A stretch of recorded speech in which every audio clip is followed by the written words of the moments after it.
sang. That's where IIT Chennai campus is different, ladies and gentlemen. Another interesting thing is for the startup. Very recently, one student got 1 crore from the cabinet minister. His name is, I forgot his name, the gentleman, can you see here? We also have boot camps, facilitation, boot camps, pitching, connecting with the venture capital. And look at the ranks, how we moved from 0.5 to 4. International connection, inbound students, outbound students, adjunct faculty, research fellowship, global immersion. Everywhere we have a footing across the globe. And those institutions have a very good ranking by QS, just not handshake with any institution. And one of the students recently was handpicked by NCSU, North Carolina State University, with a $1 lakh fellowship to pursue her second year and third year in AI. And we have signed an MOU recently with RIT US. If we have a technical event, you see the students coming across the globe to participate in that. And these are some of the alumni. Another interesting thing you all will appreciate is the days of gone where you present a paper in a conference, publish a paper in a journal, get your PhD, postdoc, project, product, patent. But here is the place where we have a technology transfer. An industry problem is taken here, we offer a solution, commercialize that to the industry. So that is where we are different in the sponsored research. Career Development Center, not only for on-campus placement, we take care of every aspect of the career growth of the students. And you have excellent chapters, 130 student chapters. We don't just make the student to become only the placement ready. Holistic development of the students. I connect that activity, can you see the table, with the SDG, 17 SDGs. And with the SDG, the guy is a globally ready candidate. So that's the kind of activity that goes on. And you can see the cultural, you can see many students coming from different parts of the world to participate in that, the global footing. And then the student level achievement, I might say, okay, I got it. So these are some faculty-centric policies, and then the student-centric policies, which are all transparently available in our website. Our laboratory is also accredited by National NABL accredited labs. We also embrace the sustainable development activities in letter and spirit in all our activities, e-vehicles, solar, go green, all the stuff, and e-governance. All are in-house, integrated. Most of the institutions, they will have silos of automation, but in this campus, it is integrated. The Pro VC has a dashboard where he just types something, he gets the information. Integrated e-governance. And all that led us to have this kind of accreditation, this kind of national ranking, this kind of global ranking. Today, for data science and artificial intelligence, VIT across the globe is within 51 to 100. In engineering, we are with 142. So that's the kind of output, tangible outcome that came because of these best practices. Ladies and gentlemen, thank you very much for your patient hearing. Let me stop here. Let me stop here with your patient hearing. I salute my leadership team headed by none other than my chancellor, a visionary leader, Viswanathan sir, and all my vice presidents, including Dr. Selvam, for having that kind of a platform for us to take it to the next level. Thank you very much, ladies and gentlemen. I can have a couple of questions. I can sit there. Please. So that was a very, very passionate presentation, I must say. Thank you so much, Dr. Tyagarajan. And I think, in the paucity of time, I think we'll have to move on with the next presentation, right, sir? So, thanks to Mr. Lakshmi Narayan for setting the tone and starting the first segment of the seminar. Thanks to Dr. Tyagarajan. May I now request Mr. Lakshmi Narayan to present a memento to Dr. Tyagarajan for coming all the way, the Pro-Chancellor of VIT, and presenting us, giving us your best practices. I am sure there are a lot of takeaways for all of us here, particularly for the educational institutions who are watching this entire program online, and many of them are attending here as well. Ladies and gentlemen, they deserve a big round of applause. They have been selected as the best out of more than 50 institutions who have taken part in this. Thank you so much, sir. Thanks a lot. Yeah. So we move on to the next presentation, which is in the category of SME. May I now invite the session chairman, Mr. C. Shivakumar, and Mr. Srikanth Kota of Baettr India Private Limited to take their place on the dais, please. Let's welcome them with a round of applause.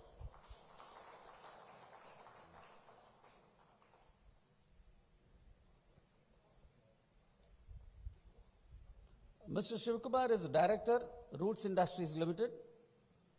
He is a visionary entrepreneur, a strategic leader known for pioneering asset-light manufacturing and innovative HR practices. He drives multiple ventures across manufacturing, retail, and consultancy, and has received national recognition for excellence in HR. To make the presentation on behalf of Baettr, we have Ms. Srikanth Kota, Head Finance, comes with over 25 years of experience across sectors like automotive, renewable energy, and healthcare. May I now invite Mr. Shivakumar to deliver the opening remarks and take the session forward.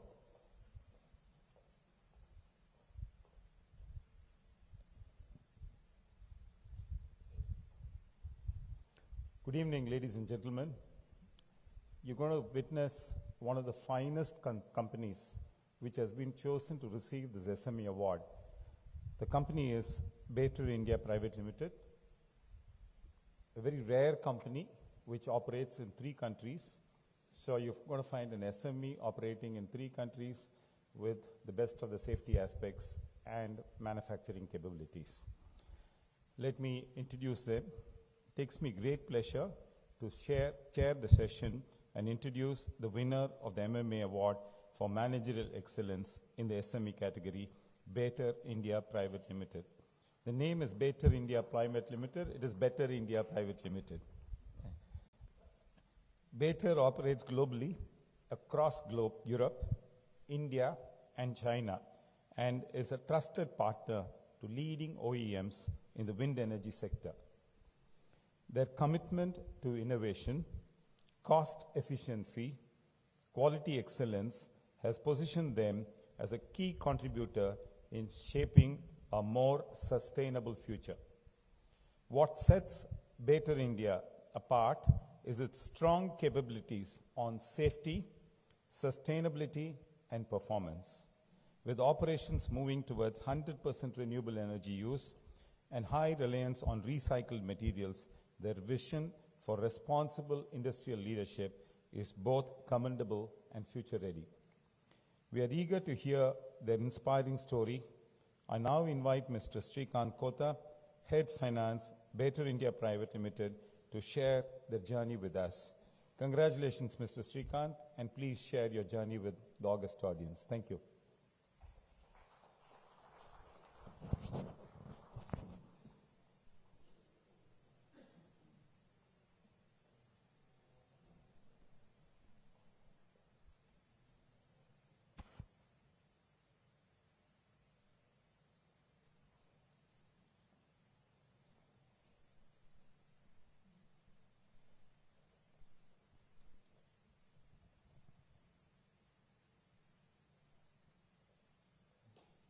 A very warm welcome and good afternoon to the esteemed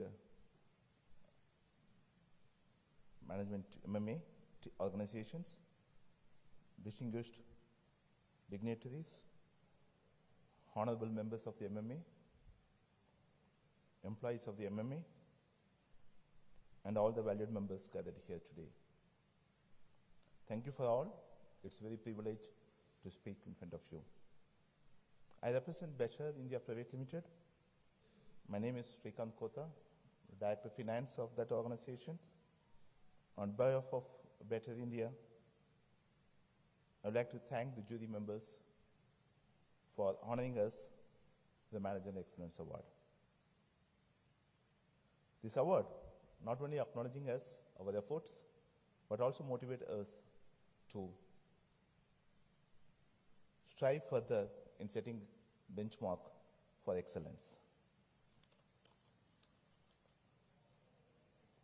So as Mr. Sivakumar mentioned that Baettr India Private Limited, in a Danish way, better is better.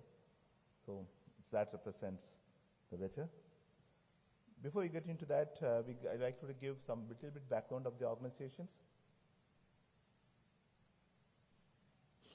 Baettr is a European-based company with its headquarters in Denmark.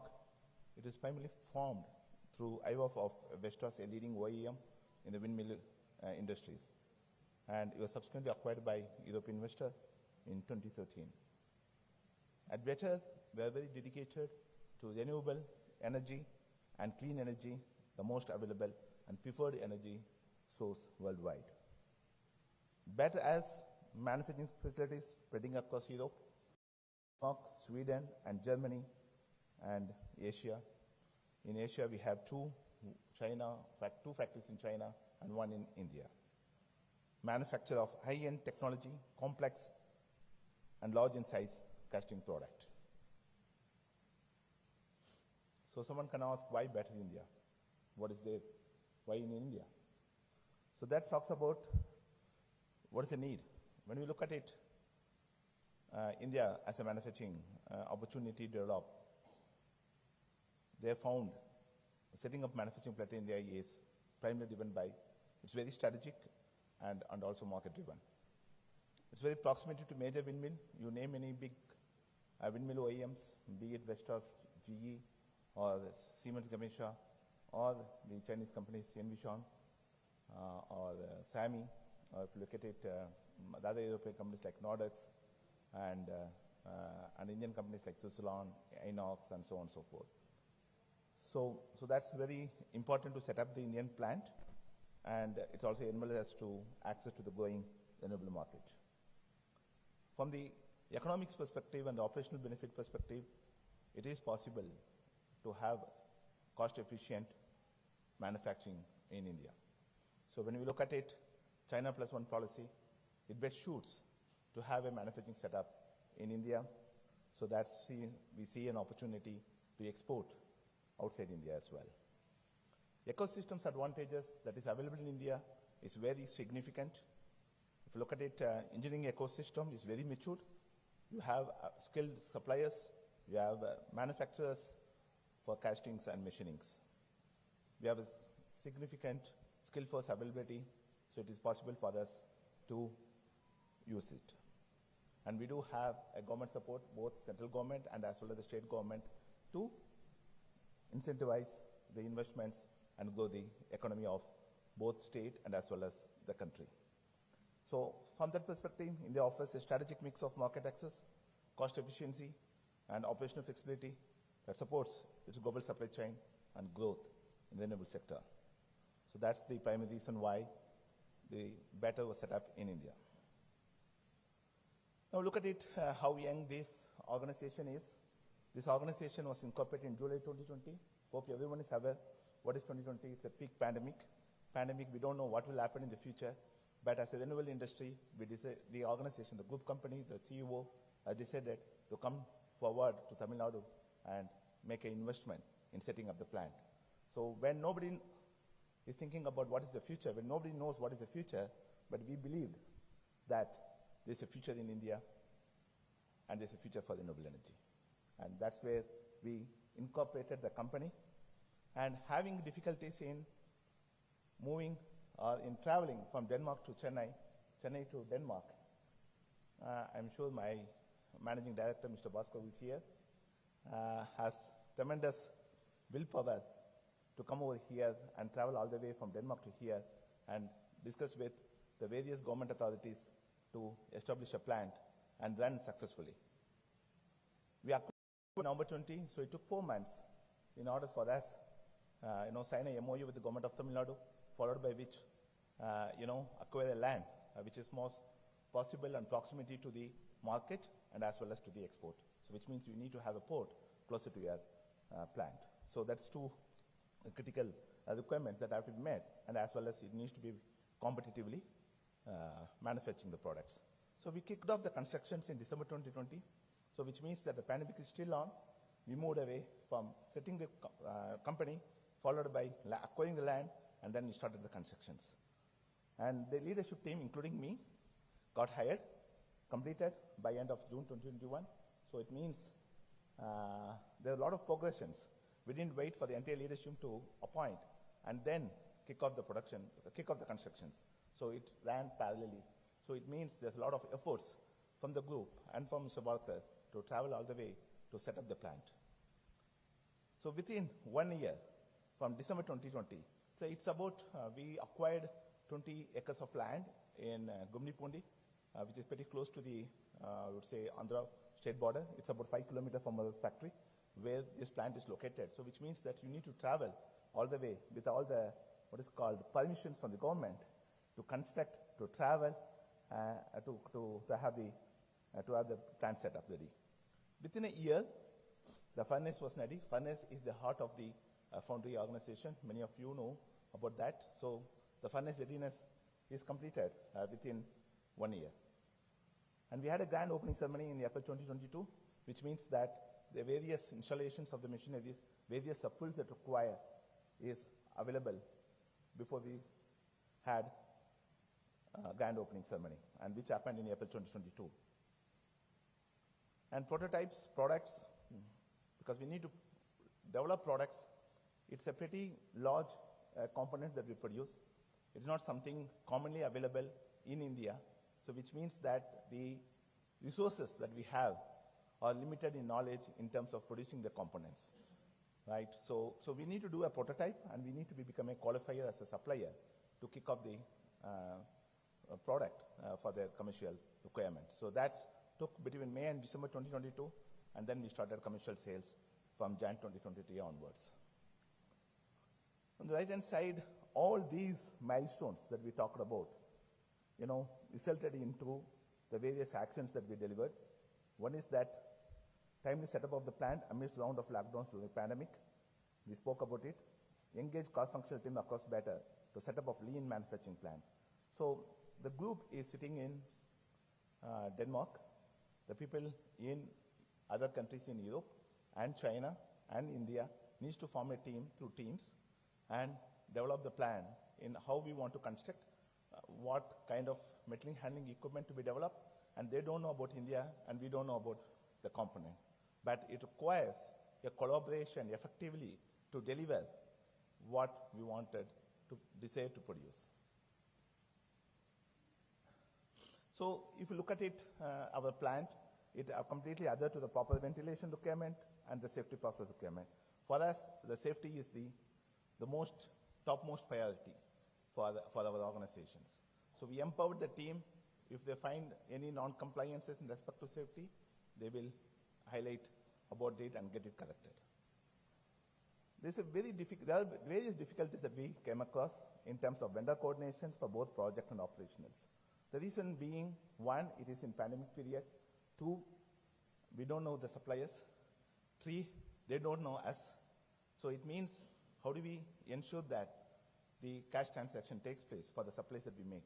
How do we give confidence to the suppliers that we are here truly to do the business, we will honor the payment, and similarly we expect the supplier to honor their commitment on delivery dates. So that's kind of a challenge that we had, and we will talk about it, how we address it down the slides. And various regulatory approvals that required, and we were able to meet and deliver that. Navigating the complex manufacturing process, testing qualifications, that's critical in order for us to be successful and also to be a part of the supplier for the customers. So first one is hiring of leadership team and staff, followed by hiring workforce, and then handling of products. The products that we produce, it varies in the range of 3 tons to 20 tons. So it requires skill set to handle the cranes. And when you pour the material from the top to the ladle, we pour to the flask. We need to do it within 30 minutes, and the pouring time is 2 minutes, 1.5 minutes, within which you have to pour the lead. So it requires a skill set. It's not easy to handle it. It requires. But you have a pandemic.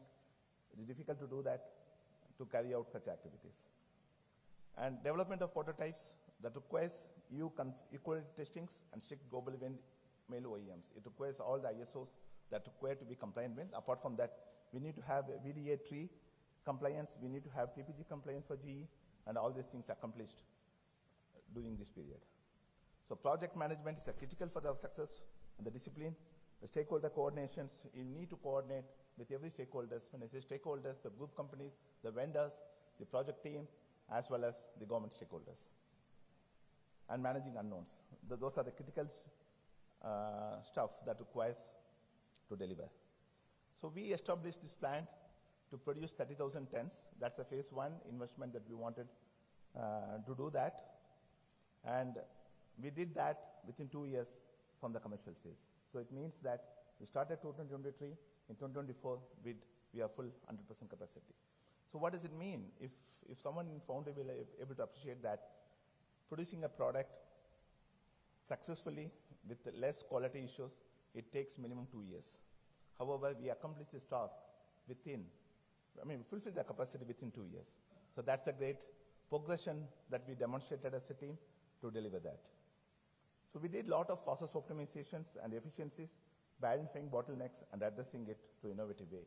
So we can say that it's a 30,000 tons is the capacity to produce, but in reality, we come across a lot of bottlenecks, and that requires process optimizations. But those things that we addressed it in a more innovative way, though we didn't have experience, the people, the collaborations, both within India and as well as outside India, helped us to deliver this scale. We added 3 customers, all global windmill OEM customers, like Vestas, Enercon, and GE. And we are also targeting other potential global and other Indian windmill OEMs. So we are started, and we will be having a long journey in India to progress further. Competitiveness of product and quality. So we felt that how to create competitiveness, because we are talking 2 things. One is renewable energy, and within the renewable energy we talk about windmill. So which means that when you relate yourself with solar, we need to be competitive to make sure that our customer is successful in competing with solar energy. So what needs to be done from India's side? We need to have an effective implementation of ERP systems. The kind of ERP implementation that we carried out in India is a unique, and it never been put in place in better world before that. So we developed the ERP system in a way that we get all the information required to fulfill the data-driven decision making. Improving quality targets year over the year. So generally in Foundry, the benchmark is 5%. The NCR will be around 10%. That's the kind of a benchmark. But we ourselves look at the benchmark of global. We didn't look at the benchmark of India, because we are not competing with India competition alone. We are also competing with China. So we need to be competitive with the global rather than looking at only India competitions. So we did the benchmark with the global competitions as well as Indian competitions in terms of cost, and we worked towards improving year over year. So if someone asks me, what is the cost competitiveness between China and India, I would say that the metal itself is having a gap of 30%. When the metal itself, raw material like pig iron, steel scrap, is having a 30% differential rate, how one can be competitive in making the product and competing globally. So we did a complete line-by-line item benchmark exercise, not only with our benchmark China factory, we did benchmark with our Indian factory, with the competitions. We also did benchmark activity against the best China suppliers to see what is the opportunities in order for us to reduce the cost. So we use the ERP to the best to make the decisions based on the data. So the output of that is the state-of-the-art manufacturing equipped to produce single component that can weigh up to 35 tons. So it shows that how big, how large the product that this organization can build and supply to the customers. Operation excellence is achieved with the great lean principles, continuous improvements, and better work instructions adhering to the highest quality standards. So these are the critical elements for us to become operational excellence for the purpose of successful organizations. So what's the theme that we adopted is operational agility, team alignment, and problem solving.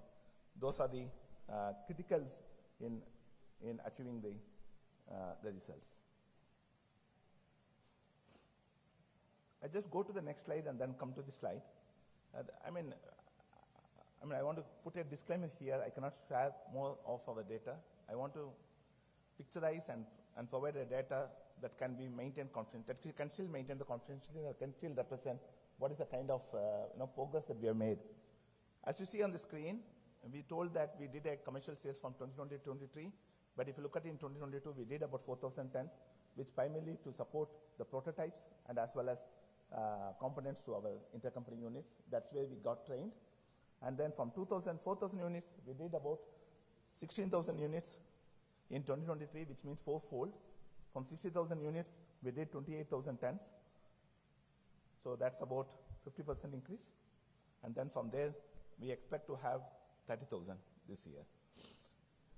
The productivity kg per hour, So we measure ourselves, how productive we are. So how do we measure here? We measure each of the employees that work in Baettr side, how many kgs that we can produce for every hour. As you see on the screen,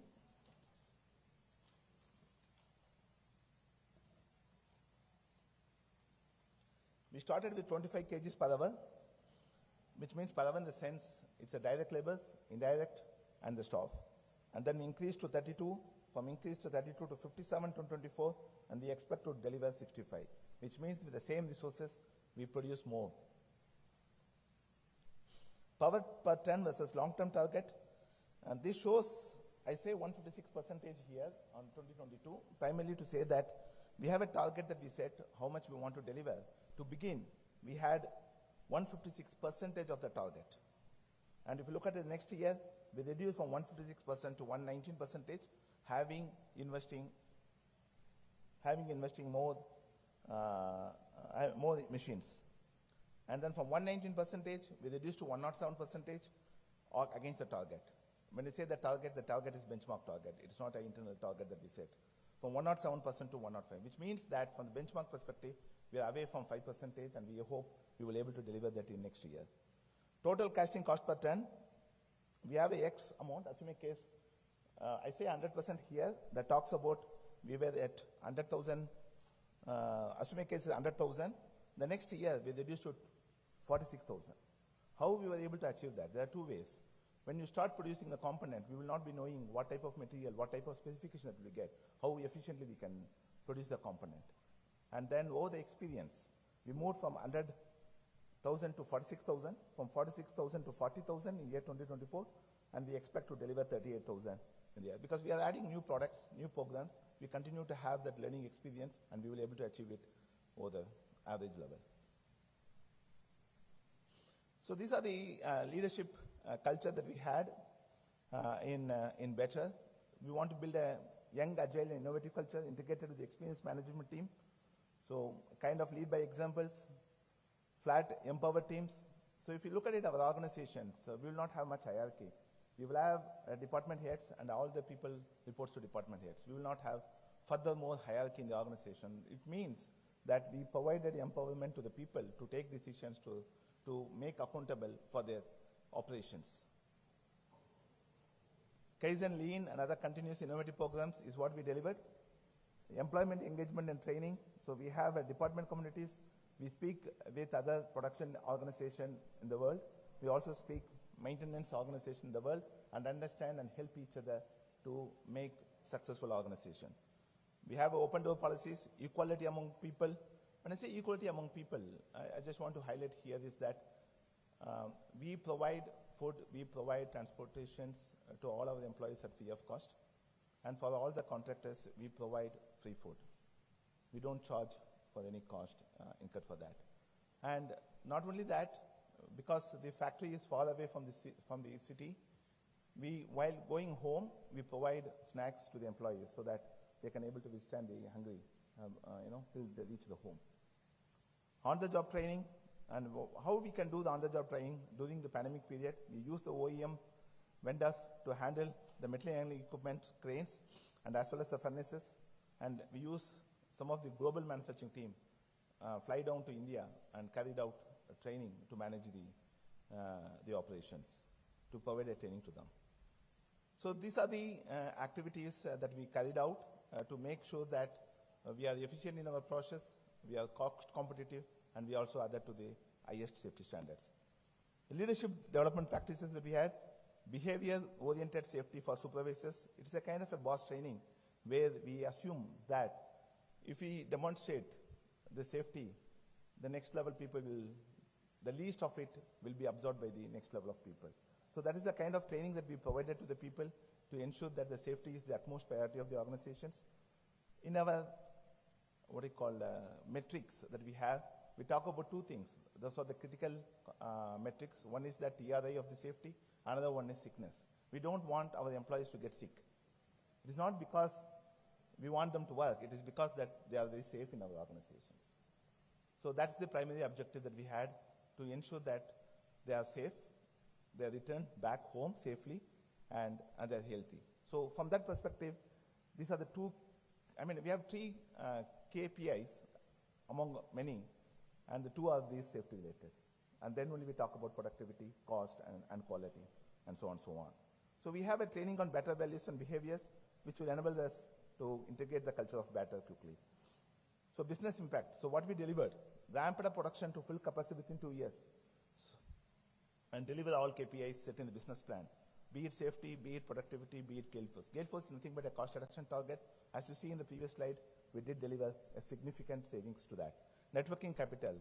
In one of the discussions with one of the big fours that we had, and we were talking about the various transfer pricing arrangement, the funding proposals, tax compliances, wherein we found that, wherein they mentioned one of the discussions saying that, I never expected an MNC organizations become successful within 2 years.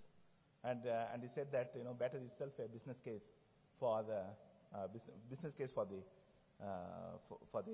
graduates to go through and the business team to go through. Moving towards competitive cost against global benchmark, we had a 40% gap between global benchmark, and currently we are 10% gap. So we did, because we are in the renewable energy, we want to source the renewable consumptions. Today we are consuming 65% without making any investment, and still get a cost competitiveness. Moving towards delivering of 70% of our using recycle. So we want to recycle our components. So the 70% of the product that we consumes in our production process, it's all recycling products. So which means we use the scrap that we generated out of the automotive companies. We use machining scripts and such elements.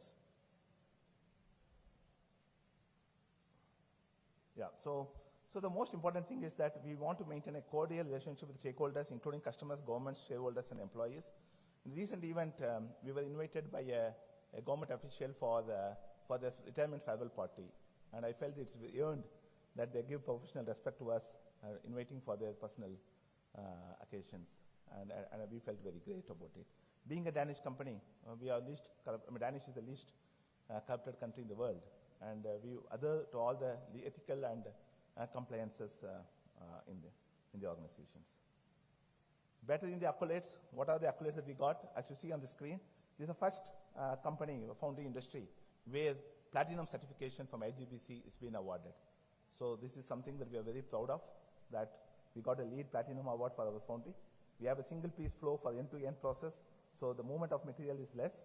Best-in-class destruction system among the foundry industries. These are the rationale for us to be awarded platinum certifications, and we have a superior water management systems. So we got 2 awards in the last 2 years, Best Foundry of the Year, Chennai region, and Best Safety Practice within the foundry industry, handling large castings. So these are the key testimonials from our customers. So if you look at it, Nasal head Vestas has given an impressive foundry to us, and you look at it, Paul Mosher from GE, he says that Baettr is a global role model in foundry industries. So these are the testimonials that we received.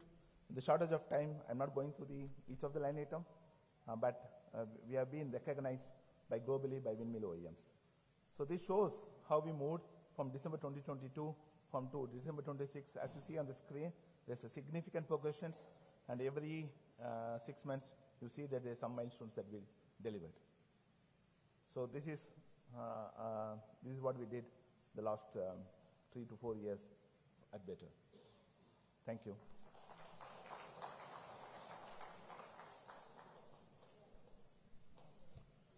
Thank you, Mr. Srikanth. A phenomenal story, born during the pandemic and risen so fast. I'm sure you can add one more accolade to all that you have told today.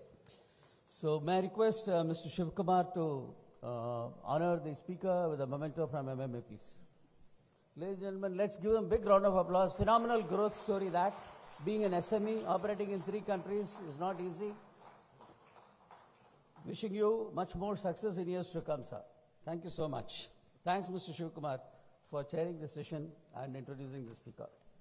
Ladies and gentlemen, moving forward, we have the third presentation of the day. That is the winner from the services sector. This is Cholamandalam Investments and Finance Company Limited.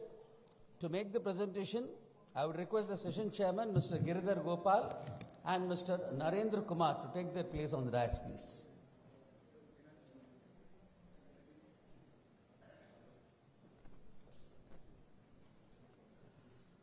Let's welcome them with a round of applause. Mr. Giridhar Gopal is the Director and CEO of Addison Company Limited, a seasoned engineering and business leader with over 3 decades of experience in manufacturing, production, engineering and strategic leadership. To make the presentation on behalf of Cholamandalam Investments and Finance Company, we have Mr. Narendra Kumar, Head CSR, HR Operations and Compliance, Head Cholamandalam Investments. He is a dynamic HR and CSR leader with 23 years of experience in workforce engagement and community development. May I now invite Mr. Giridhar Gopal to make the opening remarks and take the session forward, please.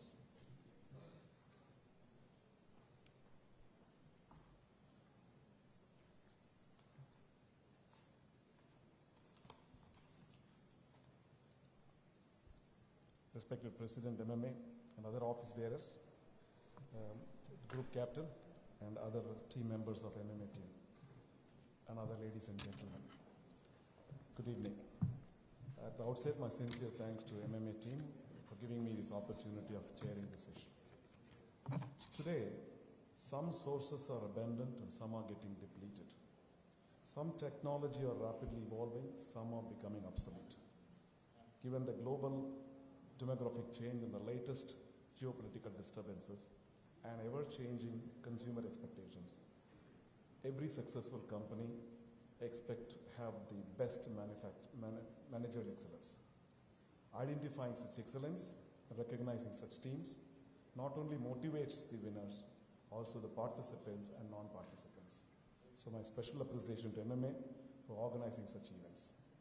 Now with great pleasure, I introduce the recipient of the MMA Award for Managerial Excellence in the services category, an honor that recognizes operations which demonstrate exemplary performance and innovation in the service sector. This year's winner was Cholamandalam Investment and Finance Company Limited, shortly called Chola, the financial services arm of the well-known Chennai-based Murugappa Group. Since its inception in 1978, Chola has evolved from an equipment finance company into a leading diversified financial services provider, offering a wide array of products from vehicle and home loans to SME and personal lending solutions. With over 1,600 branches and assets under management exceeding 1.99 lakh crore, the company serves more than 43 lakh customers pan-India. What truly distinguishes them is their unwavering commitment to ethical values, financial inclusion, and customer empowerment. I now invite Mr. Narendra Kumar N., Head CSR HR Operations and Compliance at Chola, to take us through their story. Over to you, Mr. Narendra Kumar. Thank you.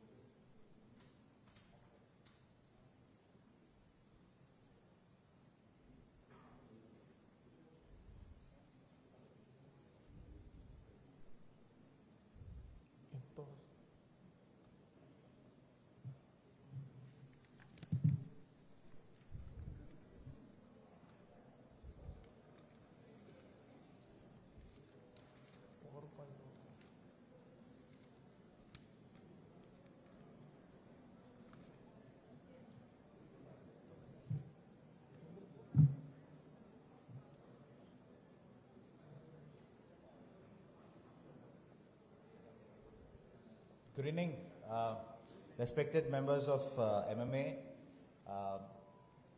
fellow award winners, friends. Thank you. Firstly, thank you, Mr. Giridhar Gopal. I think you've done half my presentation already, so I'm not going to take too much time. You've captured on where we started, where we are, and what's our strength. So I think, thank you so much. You've done some great homework on this. So I'm just going to wait for them to try to pull the, yeah, so we've got this. Okay, so this award is about, managerial excellence in a services industry. So what is a service industry? Anything that provides other than a product, a physical product or agriculture. Okay, so it's a service. All of us have utilized some service at some point in time. Every day we do it. And everyone loves a good service, right? So I'm just trying to, so services industry, it's today more than 54% of India's GDP. There is a year-on-year growth of 8%. There are 40% of our total exports. There is a high demand in several industries. Again, the growth drivers are more and more Tier 2, Tier 3 cities are getting into the services sector. So there are more people who are coming to the main metros, and services are getting opened up in the smaller tiers, the second tier and third tier cities as well. There is a MSME retail credit boom that's happening thanks to government initiatives, new policies in logistics, rising consumption within India and also internationally. What is in it for Chola? Chola, the opportunity is we are strategically positioned to deliver financial services to this rising economy in India. We have a vehicle finance business which has been rooted from 1978. Today with EV finance and logistics, there are a lot more fleet owners in the Tier 2, Tier 3 cities. We are reaching out to them. MSME, informal credit appetite is growing in India. We are ready to serve them. Rural and semi-urban growth, phygital model, which is the both physical and digital model, and formalization of services. Like there are many new to credit customers in India. So we formulate new policies and create innovative solutions to get them into the formal credit sector. So this is one of Chola's edge. Again, it's a trusted India, pan-India kind of NBFC. We have physical presence. We've also developed on a digital capability. So that's another strength of us. And we are positioned to lead India's financial inclusion story. So where did we start? Murugappa Group started, as all of us know, it's a Chennai-based conglomerate. It started in 1900, over 125 years old. Now in over 50 countries, 29 businesses, and across 9 sectors. We have 113 manufacturing locations and more than 83,000 employees. So this is with regard to Murugappa. And Chola, 1978, as my friend Mr. Giridhar Gopal mentioned. We started in 1978. Earlier we were largely an equipment finance company and vehicle finance. But in the 90s, we started securities, and then in the early 2000s, we started 2010, we started consumer finance, 2005, sorry, consumer finance, loan against property, and other businesses over the years. Our latest foray is in CD, consumer durable, and the gold loan businesses. But what guides us? These are our businesses. But what guides us? Fundamentally, what guides us are 5 principles, which we call the 5 lights of the Murugappa Group and Chola. Integrity, unity between thought, word, and action. What we think, we say. What we say, we do. Passion, all of us have a drive to win. All of us have a drive to achieve our targets, and we do it passionately without any external force that's put on us. quality. Whatever we do, we ensure that it is of quality, high quality, and of excellence. We respect our fellow colleagues, we respect our investors, our stakeholders, our employees. Respect is a very big part of Murugappa Group and Chola. Responsibility. We take responsibility for all our actions, which again, indicates in the is indicated in the 5 lines. So this is enshrined in each and every employee. From strength to stature. Okay, now we have over, again, I told you, Mr. Giridhar has done the homework. We have more than 43 lakh customers today, 67,000 employees, and over 1,600 branches and growing. So, this all started, it didn't start this way, right? We started off with 3.5 lakh customers in 2000, we didn't start, but I'm just saying about 15 years ago, about 3.5 lakh customers to 43 lakh customers. Employees were about 980 in 2010. Today we have 67,000. And, about from a very humble beginning, we today have 1,600 branches. So I also mentioned about the other businesses, the strategic product diversification that we have done. We have evolved into a diversified portfolio with vehicle finance leading the way still, LAP, which is the loan against property, home loans, CSEL, consumer loans, SME loans, secured business loans, gold loan, and Chola securities. But what are we doing? What are we doing? What's happening inside? So I'm going to share inside stories. What we're doing right now is we are trying in every way to adapt, innovate, and lead. This has been our cornerstone that we're doing every day at work. A digital transformation from physical branches, we've moved to digital branches. Customers are, we have a Chola One app where, customers can reach out to us and get a loan approved in minutes. Strategic expansion, again, we didn't want to put one, all our eggs in one basket. We've diversified. Earlier it was only vehicle finance. Now we've diversified into multiple businesses. We are trying to overcome challenges both in terms of market and regulatory. We've registered significant growth, in fact, even during the COVID years. And this has led to recognition. We are certified as an upper layer category company, and so on and so forth. Who are the people behind this? Okay, the people behind this are visionary leadership. Our chairman, Mr. Velian Subaya. It gives me great pleasure to introduce him. He has over 27 years of experience. He's back in the US and in India. Various fields of consulting, technology, technology products, financial services, engineering. He was recently the recipient of the EY World Entrepreneur of the Year, 24 last year, and CNBC India Business Leader Award.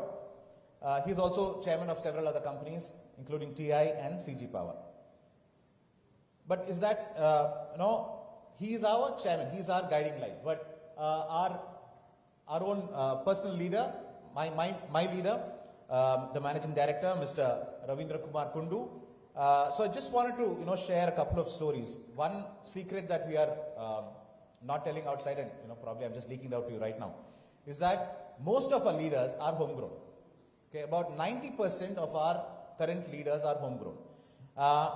If you take the managing director, he started off as a senior marketing executive, okay, in 2000, managing a portfolio of 5 crore, right?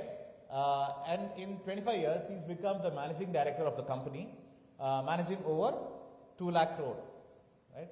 So this is one story. While that's not the only story, the next is our CFO, the man who controls costs for us, the man who controls credit ratings and, gets our funds. He started off as an assistant manager, right? And management audit, and today he's the CFO. In 1992 as an assistant manager, and today, he's CFO, okay, of the entire Chola group. See, this is our leadership team, which is our each of the business heads, right, the CBOs. Balraj Menon, Prashant Kumar, Ashish Potalwar, Pankaj Murpani, Suresh Kumar, Aman Sharma. I also have my colleague, Mr. Mahesh Vaikar here. All of us started off as, branch managers or, at the branches at a very starting level, at a very humble starting. And today, all the leaders are homegrown and significantly, so they understand. So what? So what's the story? The story is they understand branch reality, they understand ground reality, and they're able to create policies and drive business growth, even when they are far off from the fields and in the head office. People have always been our greatest differentiator. We take a human-centric approach. We put humans in the center of our policies. We invest in talent. We empower and recognize our employees, our teams. Technology is a big part of the growth story, and we realize that we understand that without technology we can't get into the next. What has brought us here cannot take us further. So we need to invest in technology for people. Technology doesn't mean that it's far off. We remove people from operations. No, we are still a very, very human centric company. Humans are the core of our operations, and that's why you have a HR person here while presenting for this category. We have always constantly been encouraged to step outside our comfort zones. Growth, vision and credibility are forged in discomfort. This is something which we strongly believe. I have my own story where I was asked to move out of HR at one point in time, take over another role of CSR, and I didn't know head or tail of what CSR was, but I learned, and so that is a very strong story that you will see across all our executives, where we've been offered an opportunity to step out of a comfort zone, whatever we've been doing for a long time, and try new roles. So this is something which is at the heart of Chola. There have been instances where some of the projects that the teams have tried outside their comfort zones have failed, and this has been a story where we have been given another opportunity, where our business leaders have been encouraged to start new businesses, and even if they fail, they're given another opportunity to reboot, restart, and recreate. That's something which it's a constant story at Chola. I don't know if I should introduce my CFO who's just walked in, Mr. Arul Selvan. I showed you his photograph, but he's just there, right there. Our philosophy has always been service first mindset. Again, it's not just because we're in the services industry, but service first mindset. We try to take every transaction, every role as an opportunity to serve others with genuine intent. We try to uplift lives. Our motto is enter a better life at Chola. So even for our customers, we try to give wings to their aspirations, to their dreams, and the same works for our employees as well. We try to uplift lives, and of course, trust in every transaction. So the fundamental philosophy in the Murugappa group, right, from our beginning, was about that the fundamental principle of economic activity is that no man you transact with will lose, and then you shall not. So that has been our driving force. Right. So this is the next one is something which my chairman keeps telling us at every meeting. He always says that he probably learned it from his from his mentor. The bottleneck of the bottle is always at the top. So this is a constant reminder. He makes it a point to remind all our leaders that is our leadership evolving every 18 months? Are we rethinking our roles to meet the demands of the changing world? Are we empowering our teams?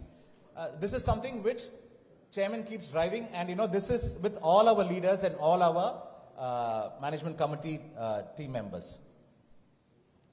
What is our philosophy? This apart from all of this, it is authenticity over authority. So while it is easy to just drive down policies down people's throat and say, no, this is how it is.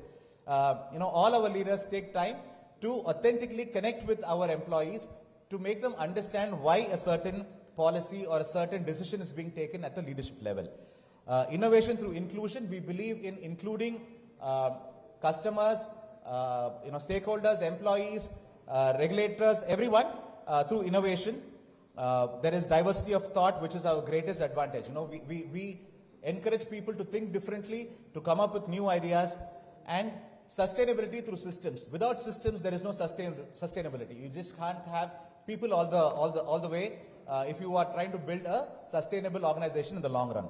So there are systems in place for for enduring processes and cultures. Impacting lives, a customer focus, like I told you, we put the customer in the center and try to draw the products around them instead of creating products and trying to find customers for them. Empowerment, we provide financial solutions for new to credit employees, new to credit customers as well, to enable individuals and small businesses to achieve their dreams. So many of our customers have been drivers and first-time vehicle owners. Apart from this, there is a large, consolidated, consistent drive to reach the community, not just in the areas where we operate in, but across India, across all SDGs, through our CSR teams. CSR doesn't stop with only the CSR team that drives it. There is a socially responsible corporate citizen program where all employees are encouraged to bring in their projects, and we execute it along with the employees, and that way the employee takes ownership for the community as well. What is our way forward? Future forward, sustained momentum, continued expansion. We are positioned now to progress geographically and deepening penetration in key markets, in the markets that we are operating. Innovation, there is new investment, there is continued ongoing investment that's happening in technology and digital systems to enhance our customer experience and operational efficiency, improve operational efficiency. Strategic focus, I've already mentioned that. We have a diversified product portfolio and a commitment, of course, to our stakeholders, to all our stakeholders for sustainable growth. In the last slide, is basically about believe in India, believe in Chola, and believe in yourselves. Thank you very much.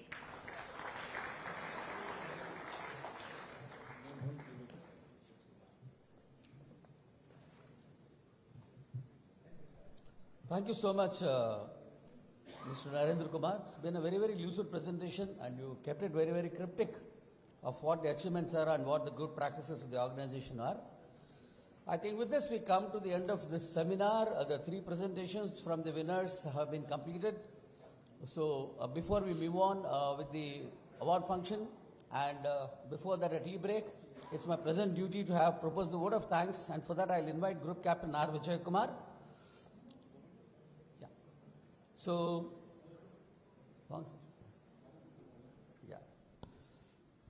Group Captain Vijay Kumar, as you're all aware, is the Executive Director MMA. He's been the Executive Director since 2007. Was awarded the Vishish Seva Medal by the President of India for his service in IF for over 3 decades. Before he proposes the vote of thanks, may I request the Chairman of the session, Mr. Giridhar Gopal, to hand over a memento to the Speaker, and also Group Captain Vijay Kumar, may I request you to come on stage, please. Let's give them a big round of applause. Phenomenal story of Chola. Thank you so much, both of you. Thanks, Mr. Giridhar Gopal.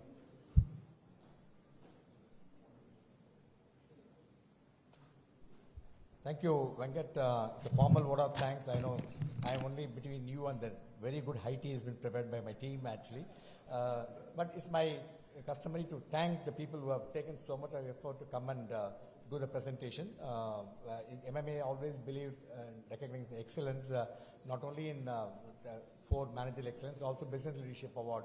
You know, the previous recipient was Mr. Chandrasekharan, Chairman of Tata Sons. But let me thank all the chairmen and the speakers who have joined us and made them inspiring presentation, so that the people who are watching here as well as on live really know that how they are so worthy and deserving to receive this award.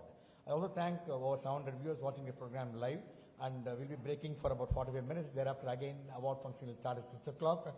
And thank you for joining us on online. And also, I must, failing my duty, if I don't really thank the sponsors. Without him, I don't think we could have achieved so many things what we are doing.